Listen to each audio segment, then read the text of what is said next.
Hello everybody and welcome back to another special episode of In the Driver's Seat with dubizzle. Something interesting that you said about the car being a V8 and having that feeling that, yes, I drive a V8. We adapt, we overcome. As a society, we'll slowly get used to having a four-cylinder turbocharged engine. I mean, look at the Mercedes C63. Silence are free. There's some parkings are free for EVs. So the country is going really well with it. Live with it. You want a V6, act like a V6. You don't need to modify the car heavily to act like something that you are not.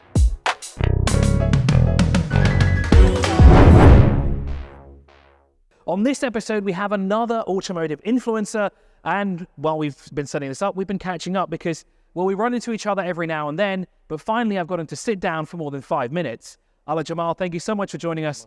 I'm so glad that you're here, to be honest. Well, I'm glad. I have the pleasure to be with you again. I know we joke around a lot, so unfortunately we have to have a serious discussion here about something, which of course, what we're talking about today is the rise in EVs and smaller engines, because not everyone is adopting so fast, but the country is. True.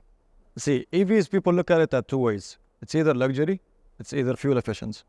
The way I see it, it's a luxury lifestyle that's up to me, because if you want to own one here, you have to have your own villa, or your own building has to supply you with the charger or whatever, or they have to approve it. The UAE is going really fast towards going efficient, and with the EV vehicles, actually it's one of the fastest countries in the region to help remove the idea of being or owning an EV car as a luxury thing.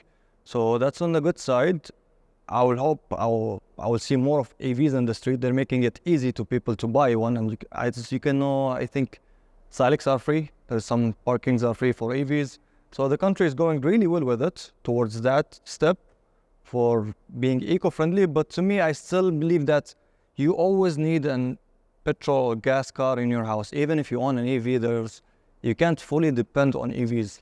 Like if you're running out of charge, if you have an emergency, you need to run right now, you can't always depend on EVs. No, it's a completely understandable point as well, because we've seen memes, we've seen images appear online of EVs not having enough charge to get to the next charging station, but there's always a way to get out of it. And I do somewhat agree with you that even if you do have an electric vehicle, it is a good idea to have a gas-powered car in your house.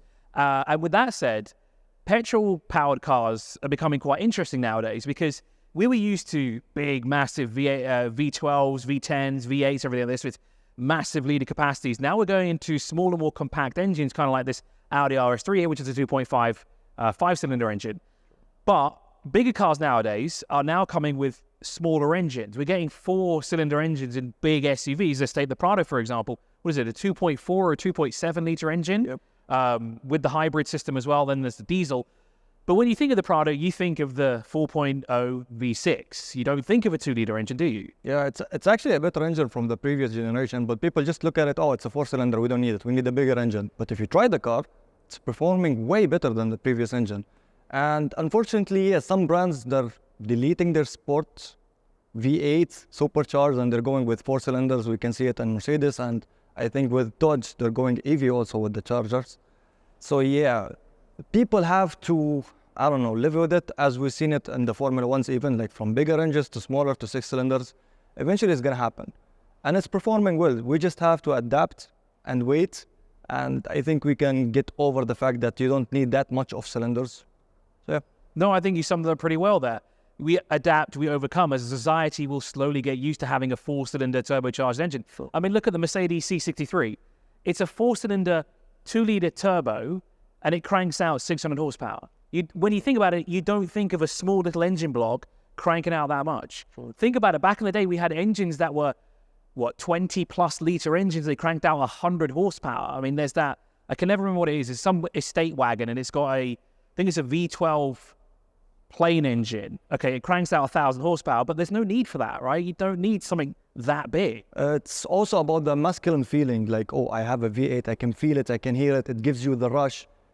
The four-cylinder is not going to give you the same. It's going to deliver the same, but it's not going to give you the same feeling of handling a big engine with the loud exhaust system, the shakiness of the car. Yeah, we will miss that, but at the end, it's performing the same and even way better than before. True, and it's more fuel efficient as well. In a day and age where fossil fuels are becoming far between. Okay, yes, we live in an area of the world where there is a lot of it and it's still very cheap here. Yep. But a lot of markets, it's very expensive to fill up a petrol car. Even a diesel car nowadays is getting expensive.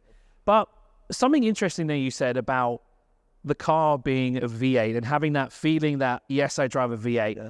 Now, this is a very controversial subject, and this can really rile up some people because a lot of people will buy a 4-cylinder, they will buy a 6-cylinder, and then for whatever reason, maybe they just like it, but they just don't want to have the V8, they prefer to have a smaller engine, they up-badge it, they whack a body kit on it. Let's take Mustangs, for example. People put Shelby kits on those things left, right, and center, or a GT badge. Even a Challenger, they'll put an SRT8 badge on it. That's the worst thing that you can ever do. I actually hate Challengers because of that fact. You always see V6 Challengers with the body kit of a Demon and a Hellcat, and on an EcoBoost Mustang with a body kit of a Shelby. Why would you do that?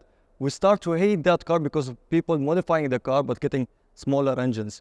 So if you want to live that fact, I think it's more down to people's preference, right? They might not want a V8 and they just want to be able to, I don't want to use this word, but to show off, right? yeah, then live with it. You want a V6, act like a V6. You don't need to modify the car heavily to act like something that you are not.